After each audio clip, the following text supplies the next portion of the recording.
1984 Indian army ने एक operation launch किया जिसका नाम था ऑपरेशन ब्लू स्टार। ये किसी दूसरी कंट्री के खिलाफ नहीं था। ये ऑपरेशन हुआ था गोल्डन टेम्पल में। पर ऐसा क्यों हुआ? भिंडरावाला कौन था? और इस ऑपरेशन के ऐसे क्या कॉन्सिक्वेंसेस थे जिसने पूरे देश को हिला डाला?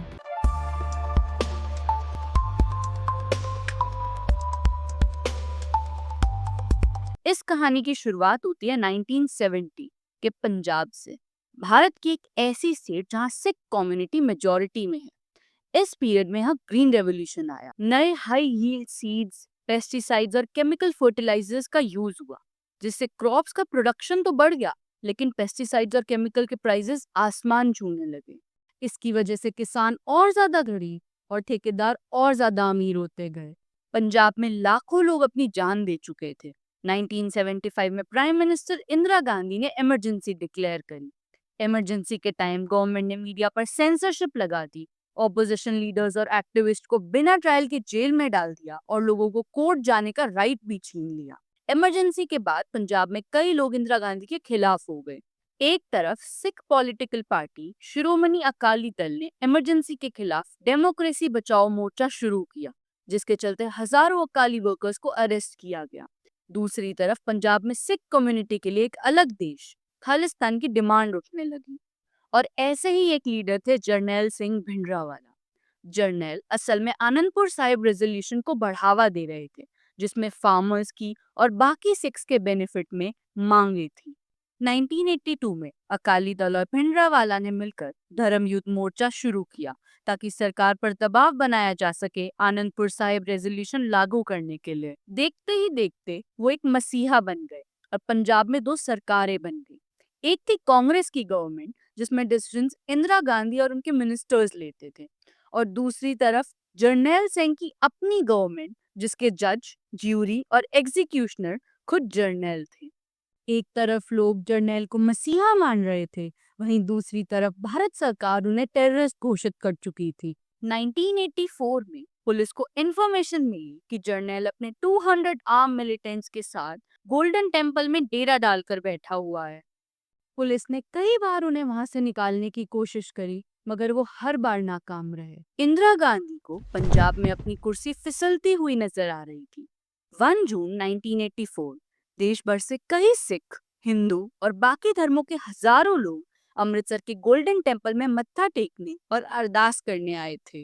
3 जून को गुरपूरब होने की वजह से गुरुद्वारे में करीब 10,000 आम लोग रहने आए हुए थे। अरदास का समय हुआ और अंदर के लोगों को ऐसा लगा कि जैसे पास की जमीन हिल रही हो। गोल्डन टेम्पल अब पूरी तरह से घेरा जा चुका था। कर्फ्यू लगा दिया गया। इंदिरा गांधी ने मिलिट्री फोर्सेस को जर्नैल सिंह को पकड़ने के लिए गोल्डन टेम्पल भेजा था। जब मिलिट्री ने अटैक किया तो जर्नैल सिंह के मिलिटेंट्स ने ग्रेनेड, लॉन्चर्स और बहुत से चाइनीज हथियारों से उनका जवाब दिया।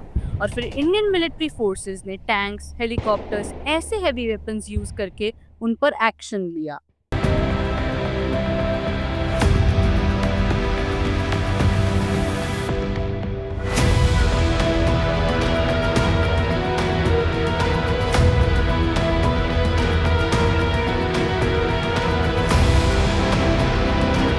दोनों तरफ की गोलाबारी में सब ये भूल गए कि वहां कितने रागी, ग्रंथी और मासूम लोग थे जो अरदास करने आए थे। 1 जून को शुरू हुई ये लड़ाई 6 जून को जाकर थोड़ी कम हुई, जब इंडियन आर्मी ने जर्नैल को मारकर गुरुद्वारे पर कब्जा कर लिया।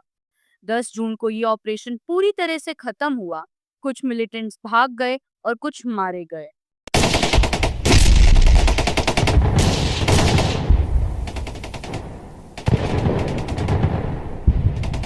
इस लड़ाई में सिख का सबसे पवित्र गुरुद्वारा गोल्डन टेम्पल और पुराना अकल तख्त भी टूट गया। वहीं सिख रेफरेंस लाइब्रेरी, जहां 2 लाख से ज्यादा रिलीजियस टेक्स्ट और हाथ से लिखे गुरु ग्रंथ साहिब के स्वरूप थे, सब राख बन गए।